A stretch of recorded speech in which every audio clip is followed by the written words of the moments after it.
Bismillahirrahmanirrahim. Aziz mo'tabar ayollar deganda birinchi navbatda hammamizni onalarimiz ko'z oldimizda namoyon. Ayol deganimizda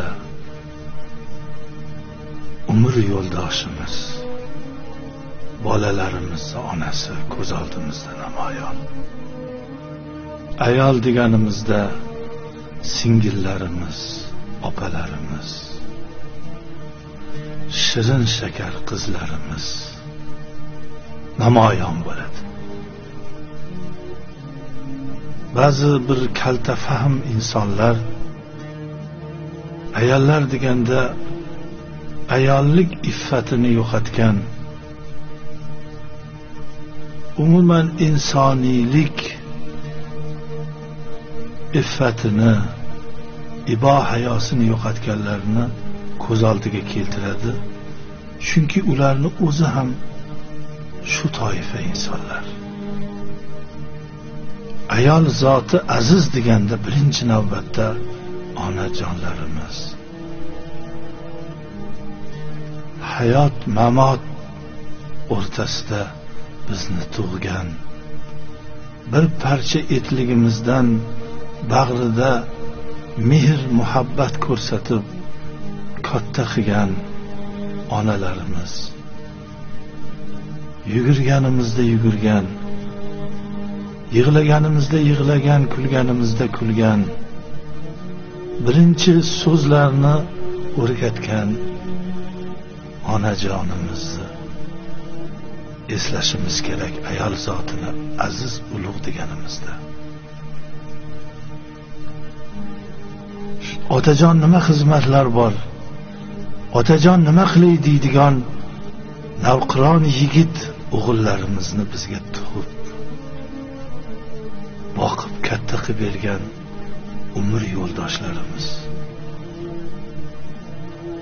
Ko'chadan kirganimizda darrov so'raydigan birinchi so'zimiz, ko'zimizga ayolimiz ko'rinmasa onang qani? O'sha umr yo'ldoshimizni ko'rganimizdan keyin ko'nglimiz tinchiydi. Ayollar to'g'risida muborak hadislar juda ko'p. Ayniqsa mo'mina ayollar. Qiynalib bola tuqqan ayol 40 marta hajga borganni savobini topar ekan. Uxlamasdan kechasi bolasiga qaragan ayol toat ibodatni savobini topadi. Bolasi kasal bo'lib xastalanganda bolasini ustida girdi kapalak bo'lib bolasiniga mehr ko'rsatib sog'aytirgan onaga 1 yillik toat ibodat, shuni ichida ro'za, 1 yillik toat ibodatini beradi degan ekanlar Muhammad sallallohu alayhi vasallam. Erini kiyimini yuvgan ayolni Alloh butun gunohlarini mag'firat qiladi degan ekanlar Muhammad sallallohu alayhi vasallam. Uyni shupuriyatib, hovlini, uylarni shupuriyatib, la ilaha illalloh deb shupurgan ayol xonai Ka'bani tavof qilayotgandek savobga ega bo'ladi degan ekanlar Muhammad sallallohu alayhi vasallam. Ana shunday ayolini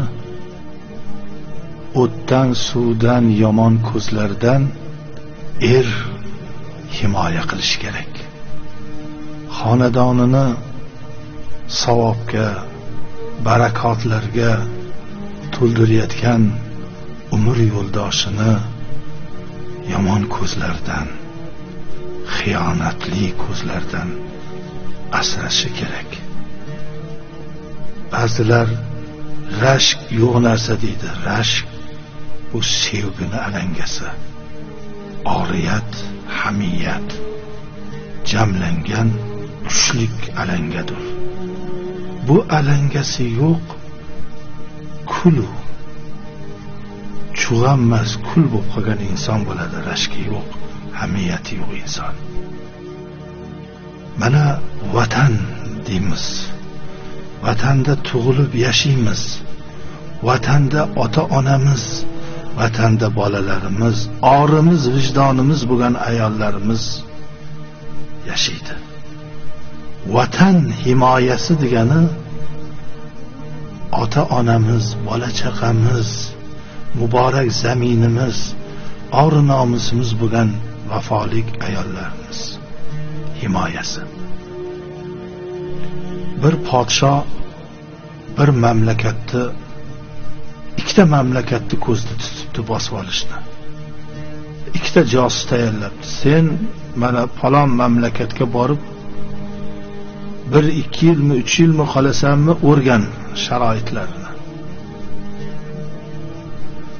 Shuni bilgi, ayollariga qanaqa muomalada ular. Agar qo'lingdan kelsa uylanib olaveram. Zino ishlarini ham qilavergin. Menga o'sha xalqni fe'l xulqini tushunishim kerak. Senga ham xuddi shu vazifa deb ikkovini ikkita mamlakatga jo'natdi. Biri borgan mamlakatda ochin sochin odamlar, erkaklari mayxonada hammadan a'lo ichkilik, buzuqchilik, sadoqat, vafo degan narsani oilalar orasida ko'rgani yo'q. O'zi ham buzuq ishlarni bemalol qilaverdi, birov haydagani yo'q. Ikkinchi mamlakatga borgan odam shunchalik bir joyga tushib qoldiki, nihoyatda erkaklari ayollariga hamiyati baland. Begona erkak umuman ayollarning oldiga bora olmaydi. Ayol erkaklari xizmat, mehnatda va oila tarbiyasida sadoqatda kuchlik. 2 yil, 3 yil yurgan bo'lsa ham bironta ayol bilan so'zlasha olmadi, gaplasha olmadi. Ikkala josus qaytib kelgandan keyin shoh so'radi. Xo'sh, sen borgan joyda qanaqa ekan sharoit? Ayollarimni hech ham ko'ra olmadim, oldilariga yaqin bora olmadim. Bironta begona ayolga gaplashaman desam, yo akasi, yo ukasi, yo eri bo'ladi, oldiga yaqinlattirmaydi. To'g'ri kelgan odamni uylariga kirgizib urishmas ekan. Va hech narsani ochin sochin to'kin qo'yishmas ekan. Nihoyatda vataniga, ayoliga, oilasiga sadoqati kuchli ekan.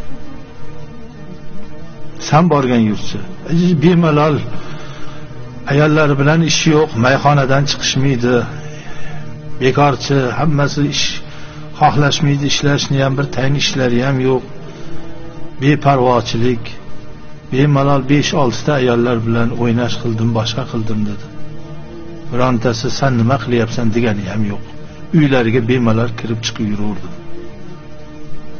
Shohiddi avvalgi josga qarab, sen borgan joyni biz ola olmaymiz. Ayolini qizg'angan bir qarich yerini ham bermaydi, chunki u yerda ori nomusi bor. Ori nomusini qattiq himoya qiladi oriyati bor erkaklar. Ikkinchi josga qarab aytdi, lekin sen borgan joyda oriyat yo'q ekan. Oriyati yo'qlar, xotinini rashk qilmaganlar, hamiyati yo'qlar, vatanini ham himoya qila olmaydi. Pulga, mol dunyoga sotib olaveradi. Ana o'tga hujumga o'tsak, bir hamlada olamiz.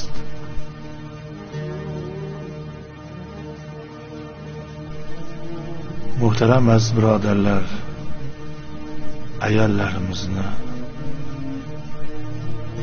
yomon ko'zlardan saqlaylik deganda, o'zingizni ham niyatingizni birovni ayoliga nisbatan to'g'ri qiling.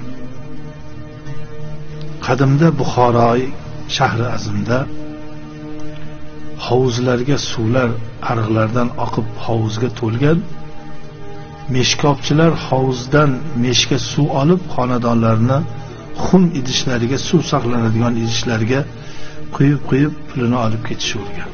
Bir zargarni xonadoniga 10 yildan beri meshkobchi suv olib kelib quyarkanda pulini olib indamay xotinning yuziga qaramay chiqib ketar ekan. Ittifoqa bir kuni meshkobchi suvni qo'yibdi-yu, tikilib turaveribdi. Xotin ham pulni olib borib qo'liga bergisi kelibdi. Pulni olib meshkobchini qo'liga bersa, meshkobchi zargarli xotinini qo'lini bunday ushlab siqib qo'yibdi-da, keyin ketibdi. Ayol bu holatdan juda qattiq taajjublanib,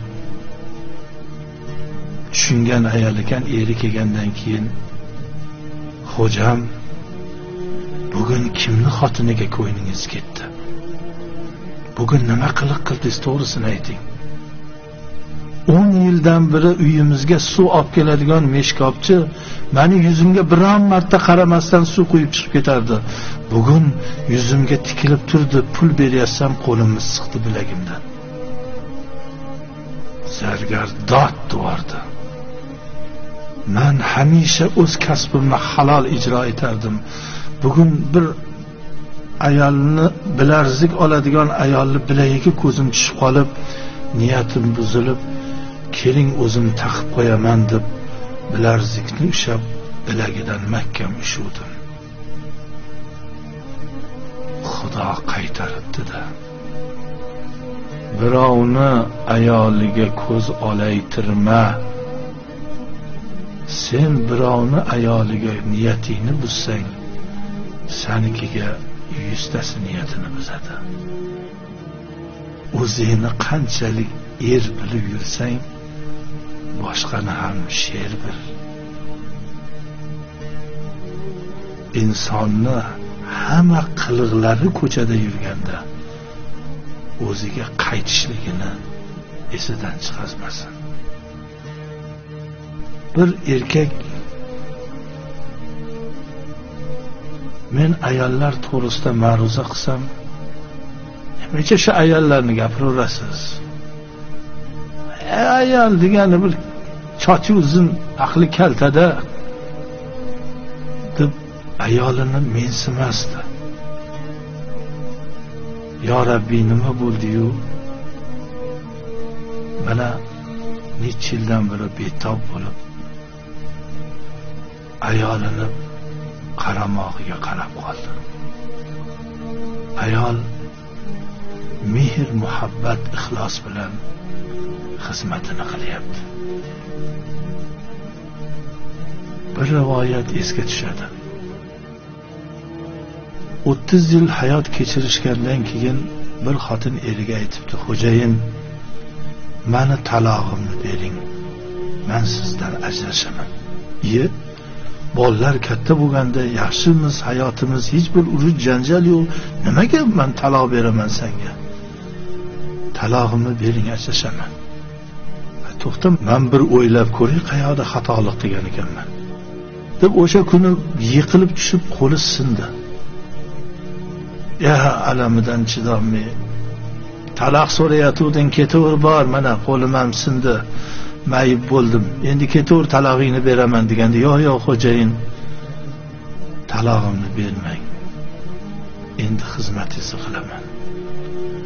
30 yildan beri siz bilan yashagan bo'lsam, biron marta kasal bo'lmadingiz, biron marta biron joyingiz og'rimadi. Men Xudodan qo'rqdimki, men bir Alloh bexabar bo'lib qolgan bir munofiq bilan hayot kechiryapmanmi? Hech bunga dard bermaydi Alloh. Shuning uchun bu bandadan yiroqlashay deb talog'imni so'radim. Endi Xudo dard berdi. Endi astoydil xizmatingizni qilib duoingizni olaman" degan. Ya Rabbi, mo'mina ayollarimiz qanday go'zal. Go'zal deganda qosh ko'z chiroyi emas. Mo'mina ayollarimizni qalbi muncha go'zal. Muncha ularning hayo ibosi go'zal. Lekin albatta bularning bunday bo'lishiga iymonlik, e'tiqodlik, vijdonlik erlarimizni xulqi ham sabab.